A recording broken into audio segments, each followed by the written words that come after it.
মিনু, কোথায় গিয়েছিলি রে সোনা? সে কখন থেকে তোকে ডাকছি। কখন থেকে তোর জন্য ভাত বেড়ে রেখেছি, তুই ভাত খাবি না সোনা? মা, তুমি কি রান্না করেছো? এই শুধু ভাত আর কাঁচা লঙ্কা আর পেঁয়াজ। এই কাঁচা লঙ্কা পেঁয়াজ দিয়ে ভাত খেতে আমার একদম ভালো লাগে না। আজ তুমি কোনো তরকারি রান্না করোনি। আমি খালি খালি ভাত খেতে পারবো না। খালি খালি ভাত খেতে আমার একদম ভালো লাগে না মা। সোনা, আমি জানি রে মা, তোর এগুলো দিয়ে ভাত খেতে অনেক কষ্ট হবে, কিন্তু বল আমি কি করব? আমার কাছে যে কোনো টাকা নেই যে বাজার থেকে আমি তোর জন্য সবজি কিনে আনবো রে মা। এখন একটু কষ্ট করে শোনা, এই বেলা ভাতটুকু খেয়ে নে। আমি তোকে কথা দিচ্ছি, পরের বেলা আমি তোর জন্য তরকারি রান্না করে দিব। এখন একটু কষ্ট করে ভাতটুকু খেয়ে নে সোনা, না খেলে যে তুই অসুস্থ হয়ে পড়বি রে। মা, তুমি সবসময় বলো আমাকে তরকারি দিয়ে ভাত দেবে, কিন্তু তুমি সবসময় শুধু আমাকে পান্তা ভাতের কাঁচা লঙ্কা পেঁয়াজ দিয়ে ভাত দাও। যদি টাকা না থাকে তাহলে তো আমরা ভাত না খেয়ে থাকতে পারি। খাবো না আমি তোমার এই ভাত, আমি চলে গেলাম। মিনু, আমি জানি রে মা, তোর এগুলো দিয়ে ভাত খেতে খুবই কষ্ট হবে, কিন্তু বল আমি বা কি করব? আমার কাছে যে কোনো টাকাই নেই। আমি যে বাজারে গিয়ে তোর জন্য সবজি কিনে আনবো রে মা। মিনু, খেয়ে তো যা। এভাবে না খেয়ে কোথায় যাচ্ছিস রে সোনা? আমি আমার এই মেয়েটাকে নিয়ে যাই, কি করব? কি যে করি এই মেয়েটাকে নিয়ে? আমার কাছে তো কোনো টাকাও নেই। এই মাসে তো কারো বাড়িতে কোনো কাজও পেলাম না যে কাজ করে কিছু টাকা পাবো, আর সেই টাকা দিয়ে বাজারে গিয়ে কিছু সবজি কিনে আনবো মেয়েটার জন্য। দেখি বাজারে গিয়ে দেখি বাজার থেকে কারো কাছ থেকে বাকি করে কিছু সবজি আনা যায় কিনা। যদি কিছু সবজি পাই তাহলে মেয়েটাকে রান্না করে দিব।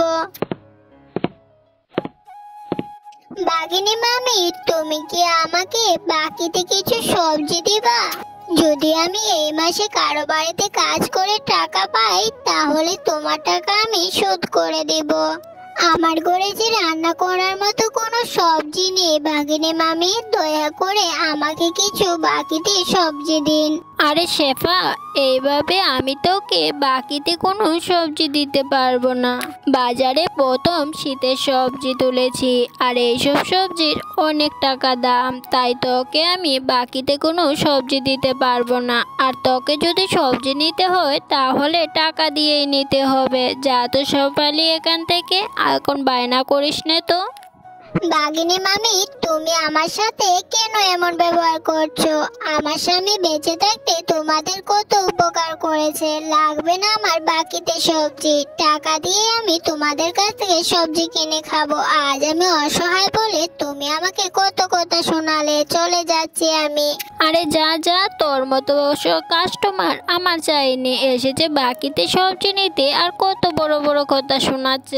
মিনু, তোকে কতক্ষণ ধরে খুঁজছি, আর তুই এখানে দাঁড়িয়ে আছিস? তোর কি হয়েছে বলতো আমাকে?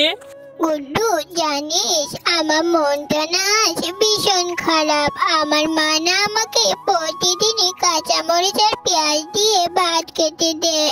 তুই আমাকে বলতো প্রতিদিন পেঁয়াজ আর কাঁচামরিচ দিয়ে ভাত খেতে কি আর ভালো লাগে? তাই আমার মনটা ভীষণ খারাপ। ও আচ্ছা, এই ব্যাপার। আচ্ছা, তুই আমার সাথে চল, আমরা দুজনে মাঠে গিয়ে খেলা করব। খেলা করলে দেখবি তোর মনটা ভালো হয়ে যাবে। এরপর মিনু গুড্ডুর কথা মতো তাদের বাসার সামনে খেলতে চলে যায়। গুড্ডু, গুড্ডু, আমি আর খেলা করতে পারছি না রে। আমার শরীরটা না বড্ড খারাপ লাগছে। আমি না আজ সকালে না খেয়ে বাড়ি থেকে বেরিয়ে এসেছি। আমি আর খেলা করতে পারছি না রে। আমার শরীরটা বড্ড খারাপ লাগছে। আমার যে বড্ড খিদেও পেয়েছে। তো বড্ড খেতে লেগেছে তাই না? তুই একটু এখানে দাঁড়া, আমি বাড়ি থেকে গিয়ে তোর জন্য খাবার নিয়ে আসছি। কিছু খেলে দেখবি তোর আর খিদে লাগবে না। আমি যাবো আর এই চলে আসবো। তুই কিন্তু এখান থেকে কোথাও যাস না।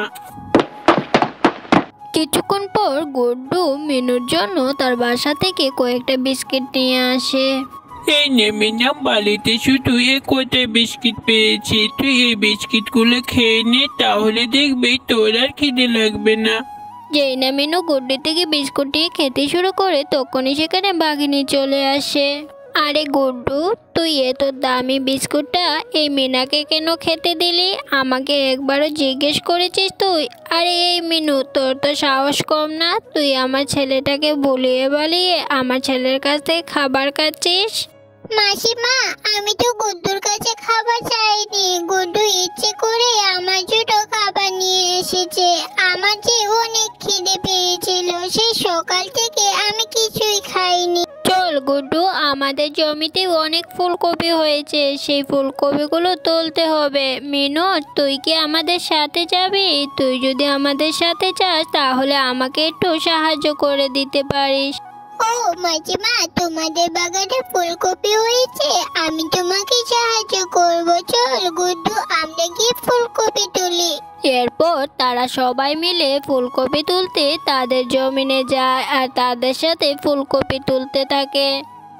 মাসিমা, আমি তোমার কাছে একটা ফুলকপি চাইবো। তুমি কি আমাকে একটা ফুলকপি দিবা মাসিমা? আমার না ফুলকপি খেতে ভীষণ ইচ্ছে করছে, আর আমাদের বাড়িতে না কোনো সবজি নেই। আর সবজি নেই বলে আমার মা না কোনো তরকারি রান্না করতে পারেনি। আরে মিনু, তুই কিছুক্ষণ আগেই না গুড্ডুর থেকে বিস্কুট নিয়ে খেয়েছিস আর এখনই বলছিস ফুলকপি দেওয়ার জন্য? বছরের প্রথমে এই আমার বাগানে ফুলকপি হয়েছে আর তুই এখনই আমার কাছে ফ্রিতে ফুলকপি চাইছিস? আরে না বাবা না, আমি তোকে ফুলকপি দিতে পারবো না। ফুলকপির যা দাম। ওই দেখ পাশে যা আগাছাগুলো রয়েছে, ওইগুলোই বাড়িতে নিয়ে যা আর তোর মাকে গিয়ে বলবি ওগুলোই রান্না করে দিতে। একটা ফুলকপি দাও না মাসিমা। আর ওই ফুলকপির আগাছাগুলো কি রান্না করে খাওয়া যায় বলো? আচ্ছা ঠিক আছে মাসিমা, আমি ওইগুলোই বাড়িতে নিয়ে যাই। মাকে গিয়ে বলবো ওগুলোই রান্না করে দিতে। এরপর মিনু সেই ফুলকপির আগাছাগুলো বাড়িতে নিয়ে যায় আর বাড়িতে গিয়ে দেখে তার মা তার জন্য দরজার সামনেই দাঁড়িয়ে আছে। মিনা, তোকে না সেই কত জায়গায় খুঁজেছি, তুই কোথায় গিয়েছিলিস সোনা? আমি তোর জন্য না তরকারি রান্না করেছি, আর তুই সেই সকালে না খেয়ে বেরিয়েছিলিস। এখন তো প্রায় বিকাল হয়ে গেল, আর তুই এতক্ষণ কোথায় ছিলিস? আর এগুলো তুই কোথা থেকে এনেছিস রে সোনা? মা, তুমি আমাকে ফুলকপি পাতাগুলো রান্না করে দিবে? আমি না বাঘিনী মাসিমার সাথে তাদের ফুলকপি তুলে দিয়েছি। আমি বাঘিনী মাসিমার কাছে সাহায্য করি, আর আমি বাঘিনী মাসিমার কাছে একটা ফুলকপি চেয়েছি, তাই বাঘিনী মাসিমা বললো ফুলকপি দেওয়া যাবে না, এই ফুলকপির পাতাগুলো নিয়ে যা। তাই আমি এই ফুলকপির আগাছাগুলো নিয়ে এসেছি। তুমি আমাকে এই ফুলকপির পাতাগুলো রান্না করে দিবে মা? মিনু, তোর যা ইচ্ছা তুই তাই কর। তুই কেন গিয়েছিলিস ওই বাঘিনীদের জমিতে কাজ করতে? আর তোকে এই ফুলকপির আগাছাগুলো ধরিয়ে দিল আর তুই নিয়ে এলি? তুই এক্ষুনি এই ফুলকপির আগাছাগুলো ফেলে দে বলছি। আমি করে রান্না করে রেখেছি, যে আগে খেয়ে নে। এই কথা বলে মিনুর মা শেফালি সেখান থেকে মন খারাপ করে চলে যায়। আমি তো ভালোর জন্য এই ফুলকপির পাতাগুলো এনেছিলাম। মা তাহলে আমার সাথে রাগ করলো কেন? ও বুঝেছি, আমি অন্য বাড়িতে কাজ করেছি বলে মা কষ্ট পেয়েছে। আমি এক্ষুনি এই পাতাগুলো ফেলে দিব। এই বলে মিনা ফুলকপিগুলোর আগাছা নিয়ে গিয়ে তার ঘরের পাশে পুকুরে ফেলে দেয়। ফুলকপির পাতাগুলো ফেলে দিয়েছি, এখন আর মা আমার সাথে রাগ করে থাকবে না।